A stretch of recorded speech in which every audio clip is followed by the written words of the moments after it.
Hello, Luigi. We're so happy to have you back. We just spoke to you last week during our Transak Talks DeFi Day, but now we're happy to have you here on the podcast so that we can give you a little more one-on-one attention. No pressure.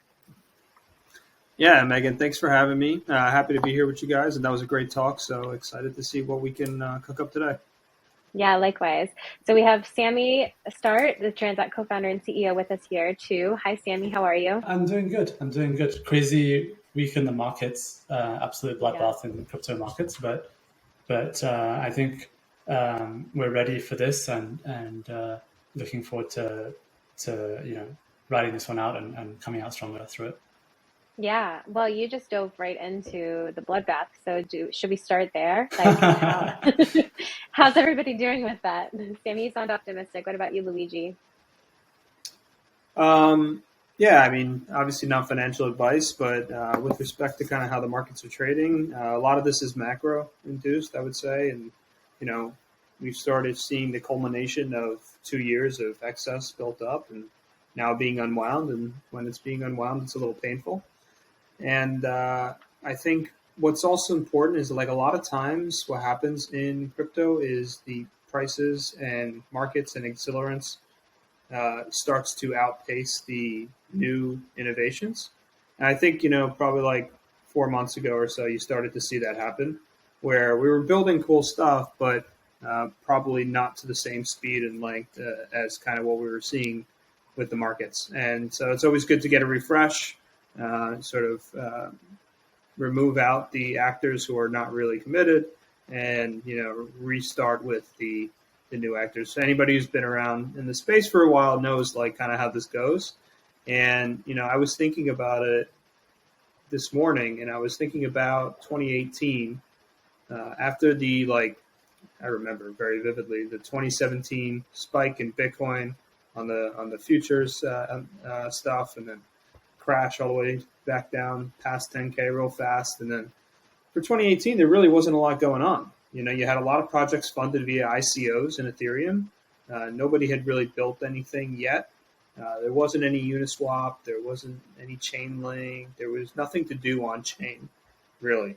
So it was a different bear market than I think this one will be, where you actually do have DeFi, you do have NFTs, you do have people building institutional grade products. So it's going to be a different bear market in that there will be activity. What remains to be seen is what will be built. Was everybody who's building right now in this bear market planning and thinking about what they were going to build during the last bear market? What would you all say from your perspectives? A lot of the builders weren't even around in the last bear market. Some were, some weren't. I think the ones that were and still exist are likely still building what they built. And that's why they've remained, because they built something useful. Like this is where you can think of like the Uniswaps, the Aves, the compounds, these type of applications. They built something useful and are continuing to build that out, right? Because these are still very early stage projects. Yeah, well, this is a really relevant conversation because, our audience is mostly comprises of aspiring builders, aspiring developers, aspiring founders who want to learn how to be successful. And, I can speak from my personal experience. I've been reporting on crypto for a year now. And so this is my first cycle of euphoria and then disillusionment and fear and all of the negative emotions that are associated with these downturns. And so I think a lot of people who are who have become inspired to build and start new companies in the space because of the successes that we've seen over the last couple of years can really benefit from this perspective and from this conversation. It reminds me, I was interviewing somebody recently and she was like, "Oh, this is sweet. Like you're in your baby's first bear market." And she was like, just, kind of patted me on my head and was like, "You're going to be fine. Everyone's going to be fine." And I'm finding that spirit of like, we've got this, we're just going to keep building, it gave me a sense of fortitude. Do you all experience that? Have you been experiencing that since you've been in the space? I know, Sami, you've been in the space for since 2016, 2017. Do you feel a sense of, I guess, camaraderie and like we've got this because you all are in it for the right reasons, so to speak? Yeah, I think there's definitely a sense of camaraderie. Having seen people, going through the bear cycles together, it does build a shared respect. Definitely, when you go to these conferences and you see people, coming and starting new companies in the space, you sometimes wonder, who's here just because the money's flowing and the times are good and the salaries are high, and who's here because they actually really love uh, doing what they do. And so that definitely does build a respect on my part, and this is, I would say, our second major bear cycle type moment that we've been through, and yeah, I have a lot of respect for people who kind of went through any sort of times like this. I think that means a lot. Yeah, absolutely. Well, Luigi, we're here today to talk a little bit about your story.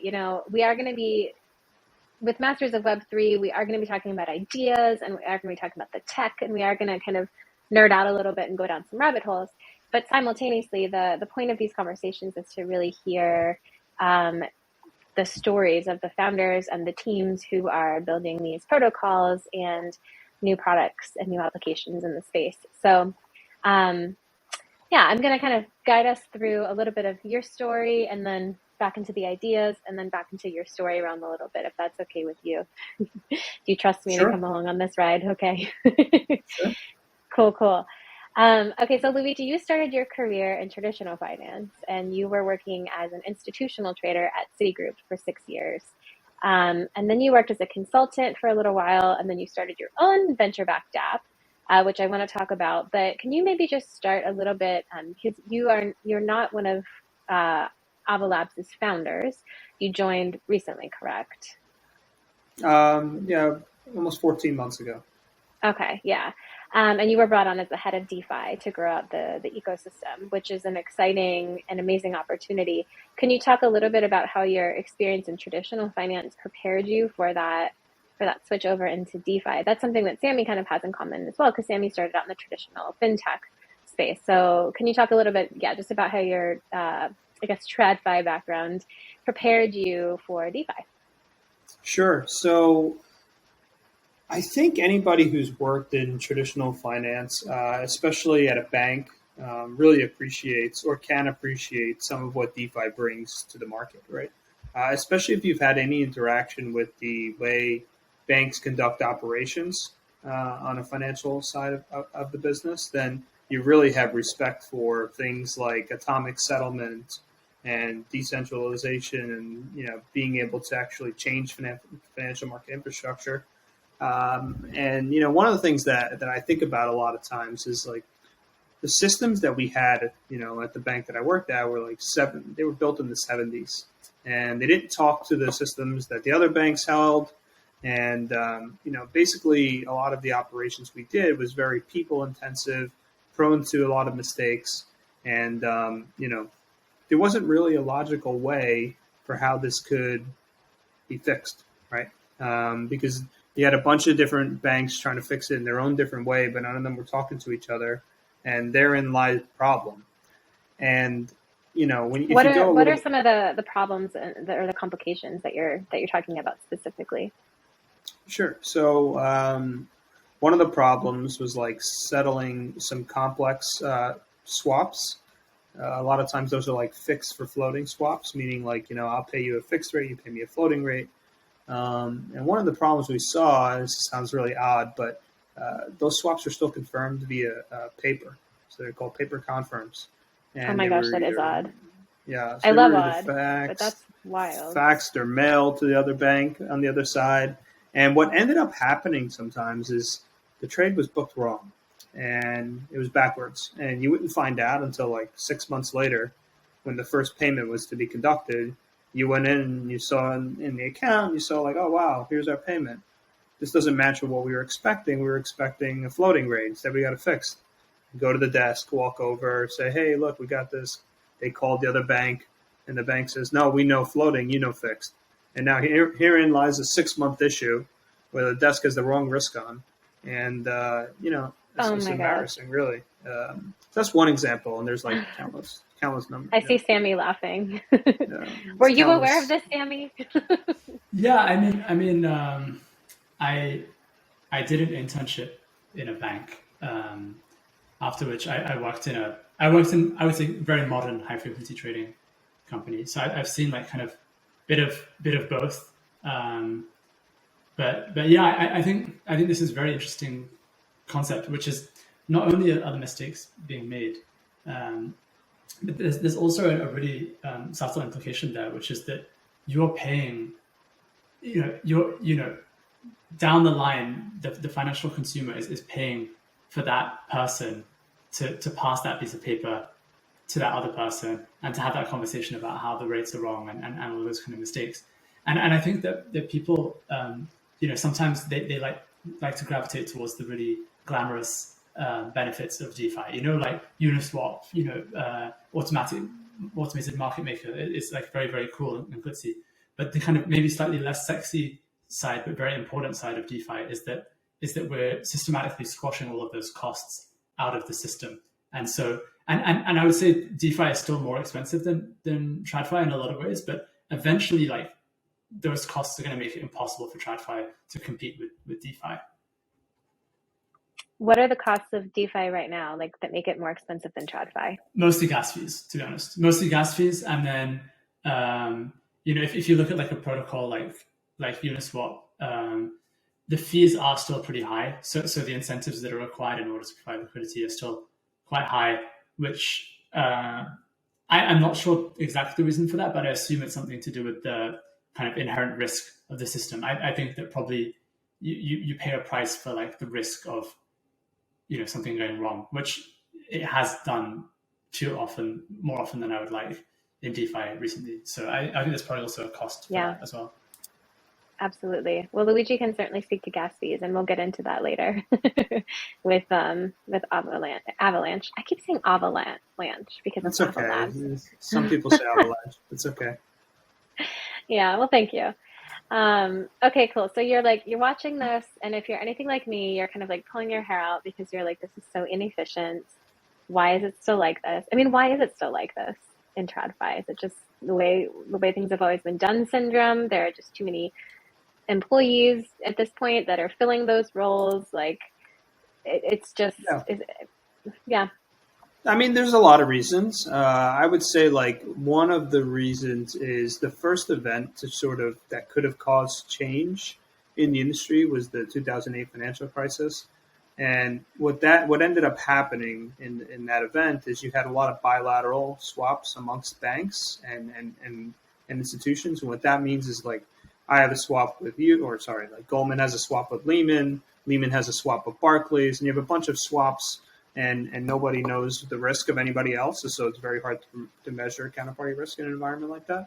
And so when there was inevitably an issue and some of those swaps weren't able to be paid out, there was like this cataclysmic effect that went across the banks, and nobody really knew their risk.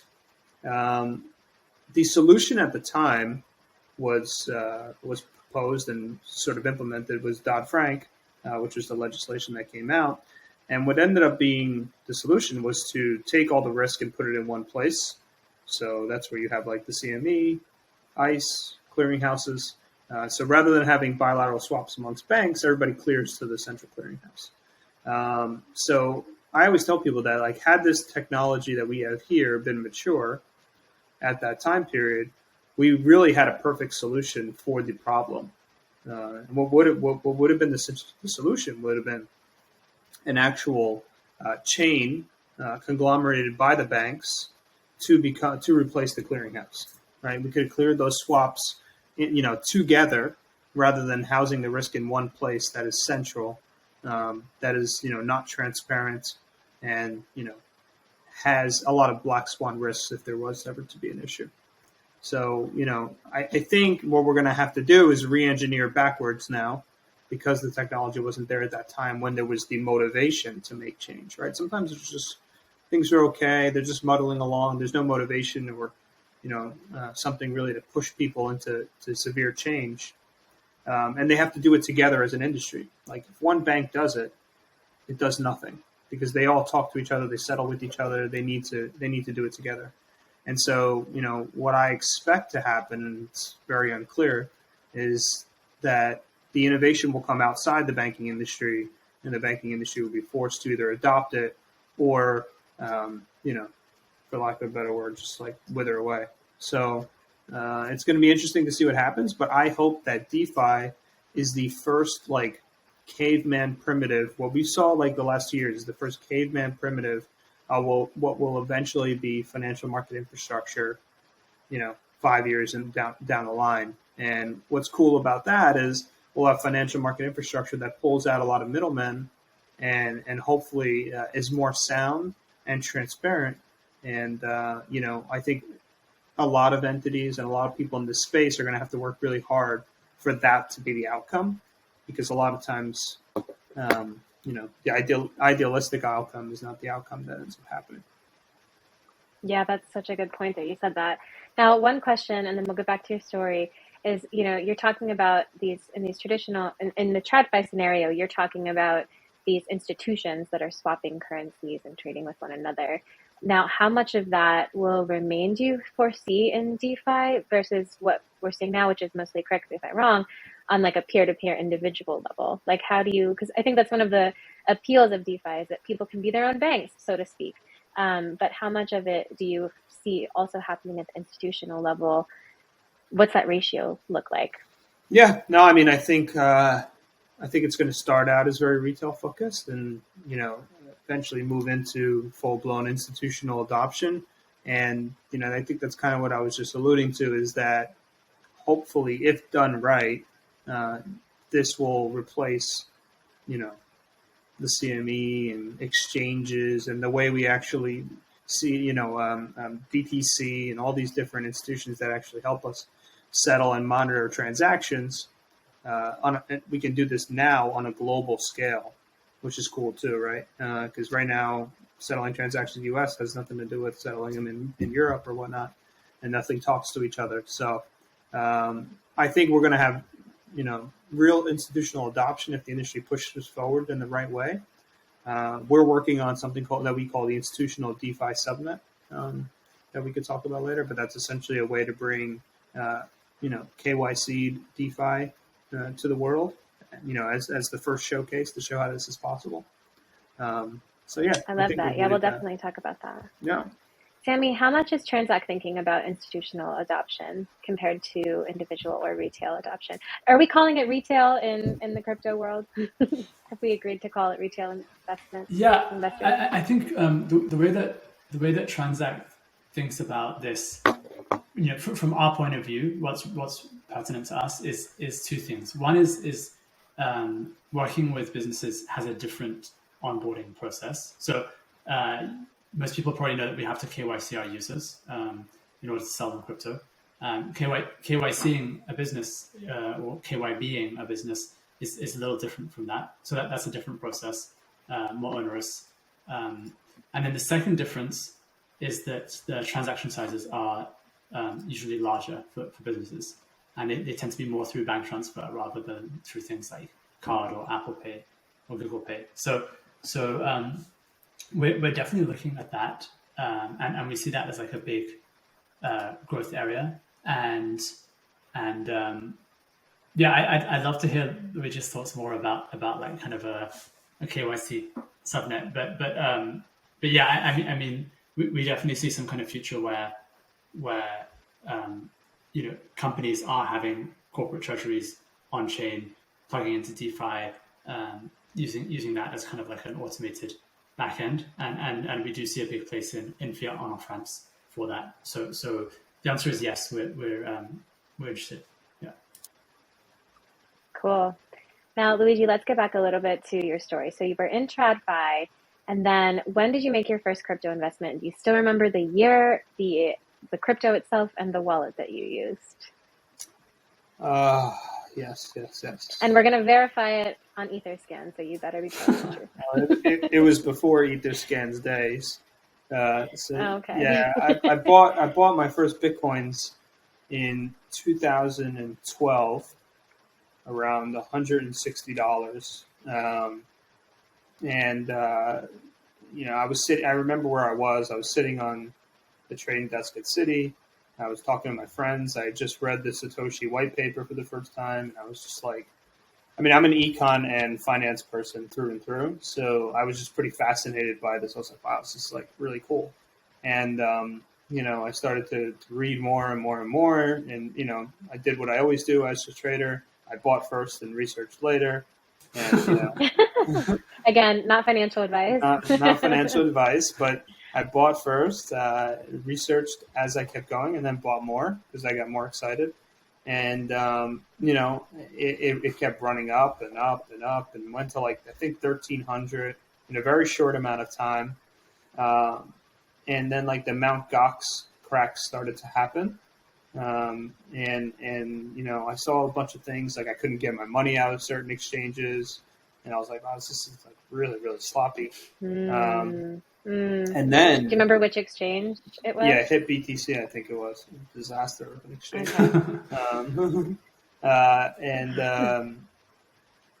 So then, this is the funny part of the story. Apple Pay was just announced. It had just been announced. And the more and more I thought about it, it completely invalidated my thesis on Bitcoin.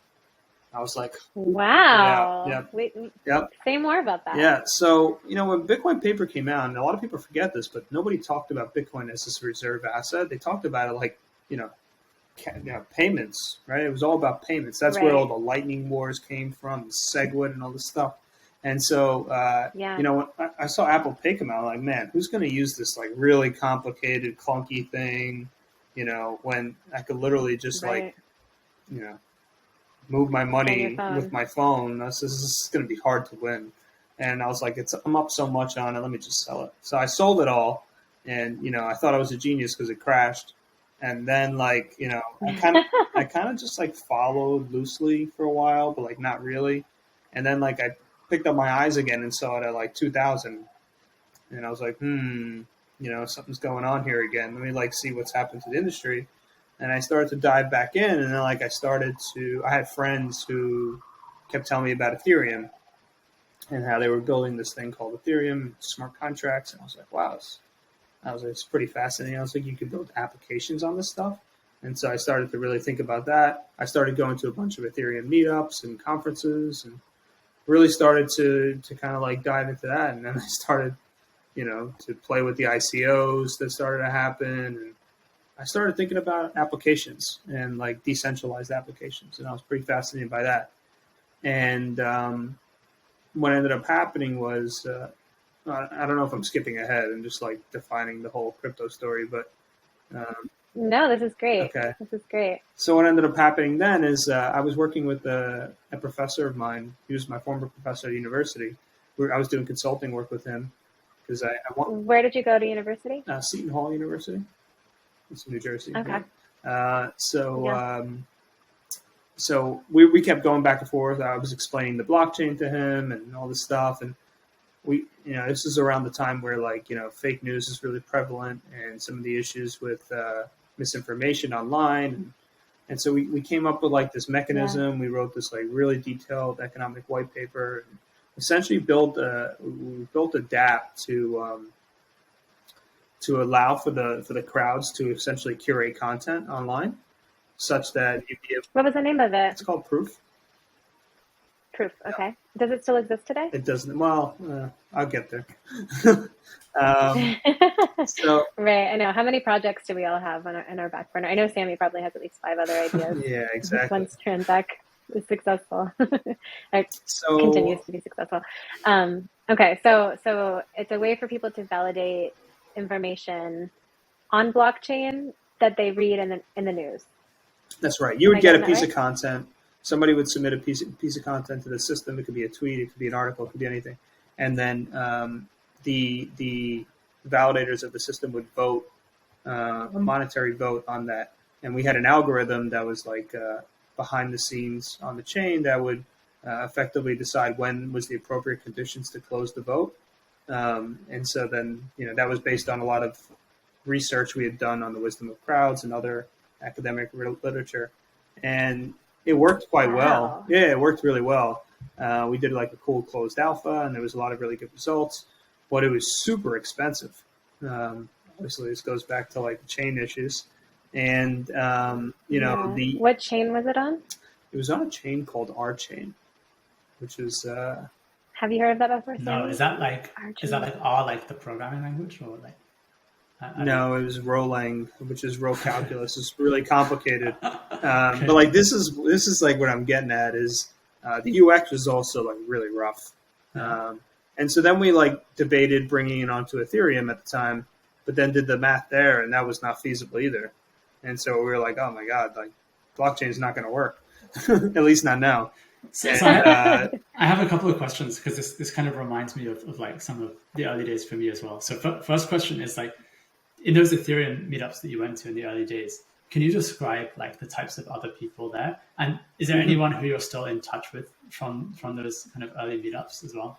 So like my first question. oh, all of them, yeah, all of them. So yeah, I mean, what were the people like? They were very. There were two types of people for the most part. There were like these. Let's call them like Bitcoiners that weren't maxis Yeah. who were interested in like applications, and then there was these other types that were like just pure. I think developers, just devs, Okay. okay. and just focused on building. Yeah. And so it was very like grassroots and stuff like that. Not a lot of like community members, so to speak. It was really just builders. Are there any notable people or people who went on to do cool things from those meetups in the early days? Oh yeah, I mean like there was like Vlad Zemfir. I would see him at a lot of them. He was one of the co-founders of Ethereum. Okay. Carl from Optimism, a lot of the Optimism team. Oh, cool. There's a lot of these people all around the industry who are always present at these things, and you know. I've heard really funny things about the Optimism team. Like they seem like a fun group of people, and like because we interviewed the founder of Quixotic, which is the first NFT marketplace built on Optimism, and he was like the reason why I chose Optimism was just because of the people, and like I don't know their spirit, and he mentioned some like kind of. It almost sounded like a kind of guerrilla marketing tactic that they were using. I wish I could remember the exact story right now, but yeah, they sound like an interesting crowd. Yeah, for sure. We'll have to bring them on the show next. Yeah, for sure. So second question, kind of related to that is you're not the first person who I heard who wrote an application of which sounds valid and like could really like solve a meaningful problem, but just didn't work because the infrastructure like wasn't ready yet. So how many applications do you think are there out there that like tried to start and just didn't have the infrastructure in place? And like other than gas fees, which is an obvious one, what do you think those kind of infrastructure problems were in the early days, and how do you think that's changed since then? Oh man, there's a lot. So gas fees were the obvious one. Tooling was a more obvious one, like Open Zeppelin and all these other things that make it easy to do this stuff. Like even having your MetaMask and interacting with the chain was like just not a thing. I was using Shapeshift to transfer assets, and I think having Uniswap and having I remember debating with myself back and forth a million times of whether or not there would actually be a lot of tokens, because I was just like, I can't see a world where there's just so many tokens that can attract this much attention. It's like and like how there could be enough liquidity to actually be able to trade these assets. So.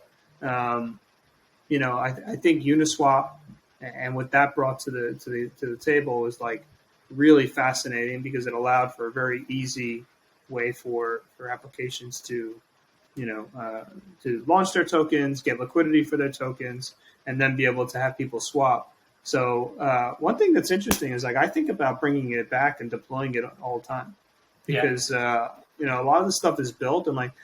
I was thinking about it the other day, and I was like, I bet you if that application went live now, I mean, people would just, they'd be really fascinated by it and would want to try it. And I could see the UX and gas fees being low enough for it to work. Yeah. And it's just a matter of like wanting to relive those days again. Yeah. For a lot of founders. And if you look at the state of dApps today, and like imagine that you or someone else was kind of starting an app like this again today, and you had like a similar kind of problem, and then we looked back in like 3-4 years time and we said, okay, do you remember back then it was so hard to like build a decentralized application, and like what's changed now? How do you think that you would answer that question, like in like 3-4 times? This is a difficult question, by the way, but what do you think are like the kind of problems now, and where do you think we're going to be in 3 to 4 years time? Yeah, it's a really good question. It seems somewhat obvious what the problems are in the present day, but not so obvious without the hindsight. So I think some of the problems today are still UX. And like one of the problems you guys are trying to solve is the issue with, getting fiat into DeFi. I put like a tweet out the other day about, I put a poll up about Celsius in particular. And I was like, why do we think that all these DeFi users opted not to use DeFi and rather instead hand their money over to another entity to use DeFi for them?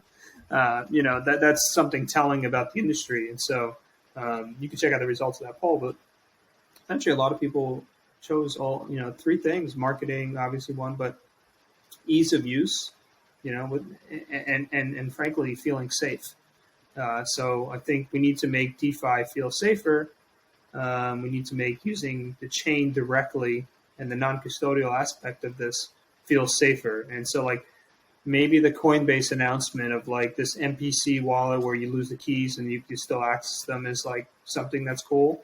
Maybe that's something that like gets people more comfortable. But until people feel comfortable interacting directly with the chain in a non-custodial fashion, it's very hard, in my opinion, to keep a lot of the properties that we've gained in this industry. Yeah. So I'm hearing, making people feel safe, making it easier to move assets across chains, and fiat, bringing fiat directly to DeFi or NFTs. It's still like it sounds easy, but it's hard in a big way. Yeah. How do you think a DApp is going to look, or like a DApp? But how do you think like a modern finance application is going to look in like 3-4 years? Will people call them dApps? And just paint me a vision of like how you see an app being used by both a consumer and by a business or corporation. So thanks.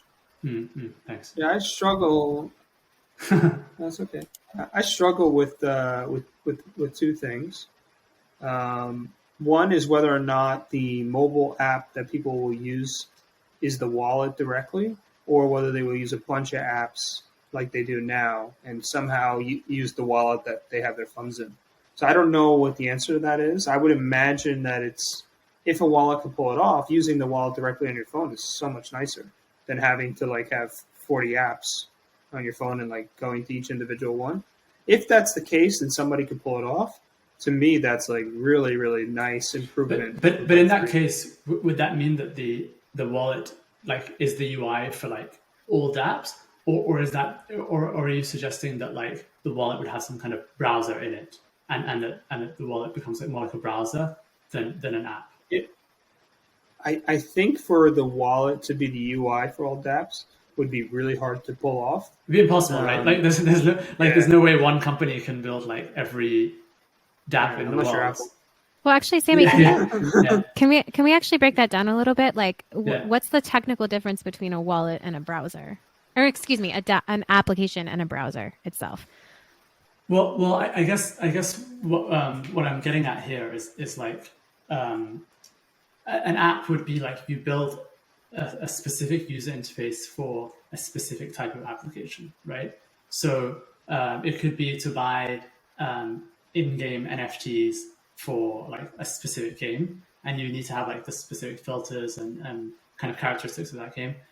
Or it could be to put money onto a prediction market, or it could be to like invest in a DeFi protocol, or it could be to like send money kind of cross-border. And I think there's like a lot of different, But on like a technical level, you're saying like it's code that lives on an infrastructure, and that code executes a very specific function. But is the browser more like the infrastructure itself? No, so let's take for example like Spotify. So Spotify, you can listen to music. You can also open Spotify in Chrome or Safari, right?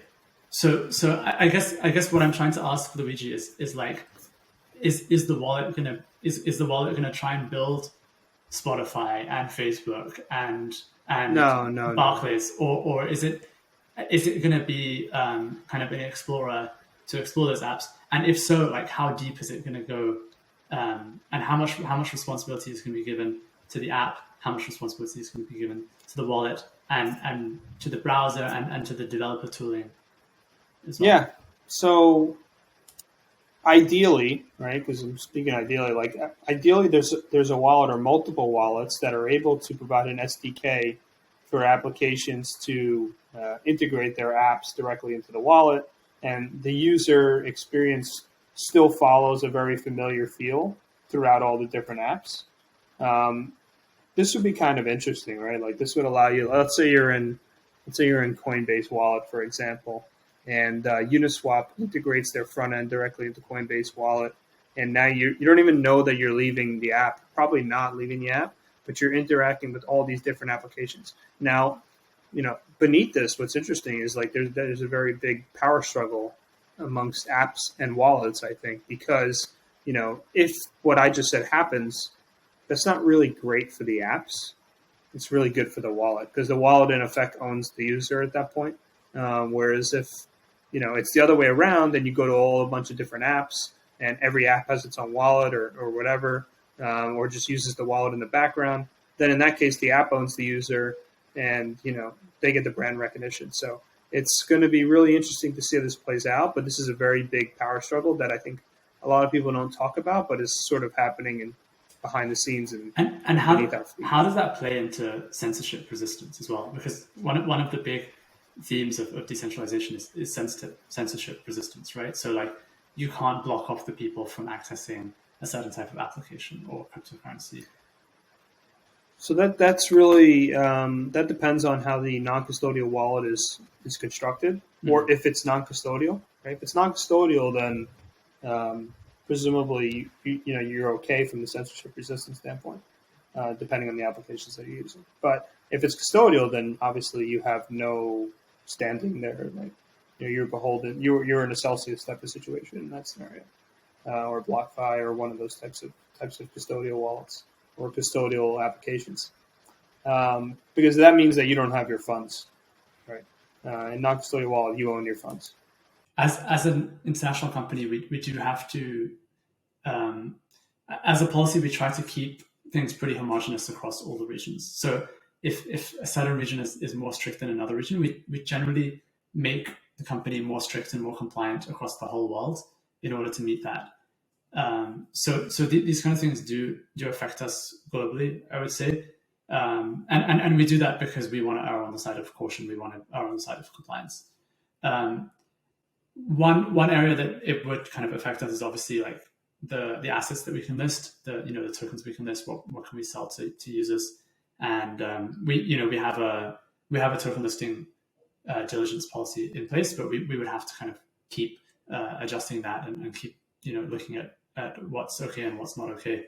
I mean, we also we obviously are compliant in that, and we do aim to be compliant with updated legislation, but we also try to take a common sense approach as well, and just we try to look at things and make sure that we list things that not only are compliant but also make sense, because as we kind of discussed already, it's hard for regulators to kind of keep up with everything. It's even hard for like industry to keep up with everything. So you also have to kind of go by the spirit of the law as well as the letter of the law as well. Yeah. How much are you trying to kind of anticipate what people will, like what legislators will decide on down the road? Like, is that on your radar at all, Luigi and Sami?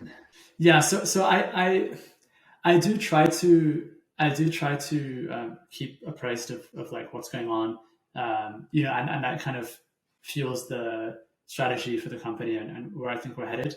But I don't try to predict too much because opinions change so much.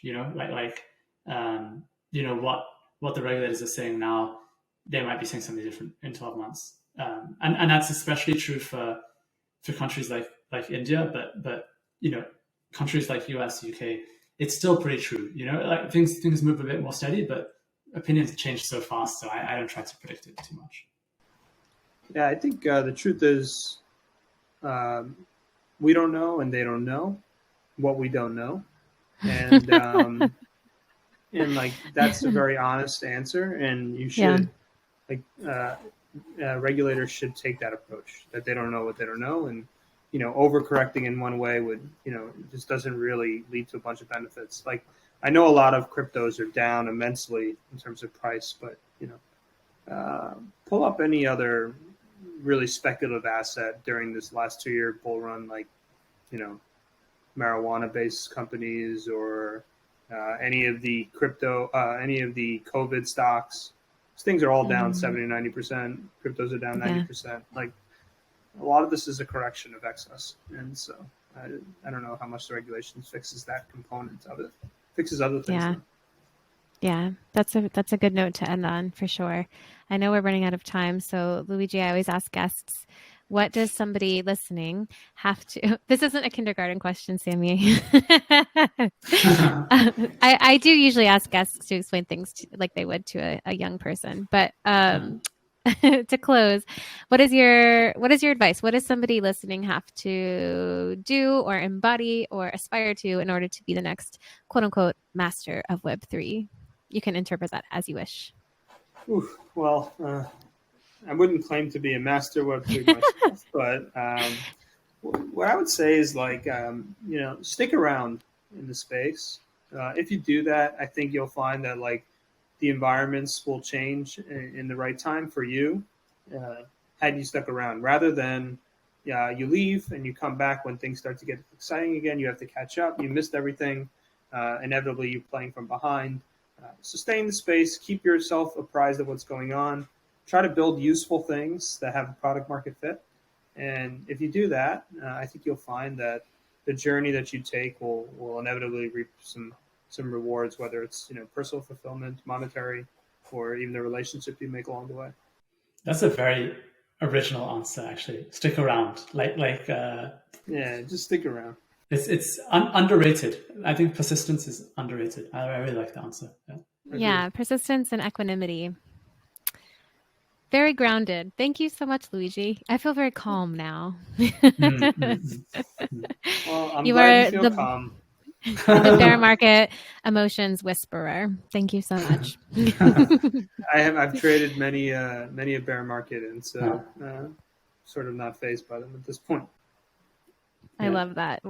Well, thank you so much for your steadfastness and for your answers and for your time. This has been a really great conversation.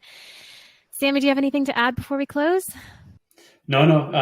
Thanks, Luigi. I think it was very, very interesting to get insights from someone who's really gone in depth in banking and can draw parallels with DeFi. It was very, very refreshing new look at things. So really enjoyed that.